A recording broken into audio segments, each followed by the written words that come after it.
Sir, আপনি ডেকেছিলেন? হ্যাঁ, তোমাদের দুজনের মধ্যে একজনের প্রমোশন হয়েছে। দাঁড়াও দেখছি। প্রমোশনটা পেয়েছে Mandira. Congratulation Mandira. Thank you sir. Mandira, তুমি যাও, নিজের কাজ করো। স্যার, প্রমোশনটা মন্দিরা কিভাবে পেল? এই কোম্পানিতে ও 1 মাস হলো জয়েন করেছে, তাহলে প্রমোশনটা আমি কেন পেলাম না স্যার? তাহলে তোমার এখনই অ্যান্সারটা লাগবে, তাই তো? হ্যাঁ স্যার। ওখানে দেখো তো কেন হয়েছে ভিড়টা। আপনি দাঁড়ান, আমি এখনই আসছি।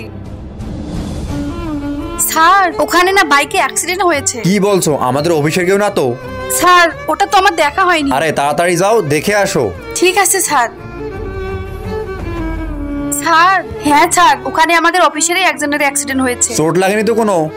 চোট লেগেছে কিনা আমি তো জিজ্ঞেস করিনি আর দেখিও নি। আরে যাও, তাড়াতাড়ি জিজ্ঞেস করে আসো। ঠিক আছে স্যার।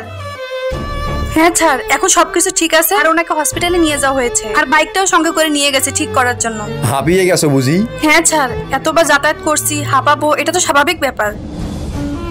মন্দিরা। হ্যাঁ স্যার, বলুন, ডাকছিলেন? হ্যাঁ বলছি, ওখানে দেখো তো ভিড় হয়ে আছে, দেখে আসো তো কি হয়েছে। ঠিক আছে স্যার, আমি এক্ষুনি দেখে আসছি। স্যার, আমাদের অফিসের 2nd ফ্লোরের এক কর্মীর এখানে অ্যাক্সিডেন্ট হয়েছে আর ওনার বেশি কিছু হয়নি, একটু হাতে আর পায়ে চোট লেগেছে, তাই আমাদের অফিসের কিছু লোকজন ওনাকে নিয়ে হসপিটালে গেছে। ব্যাস এইটুকুই, এর থেকে বেশি কিছু আর হয়নি। ঠিক আছে মন্দিরা, তুমি যাও, তুমি তোমার কাজ করো।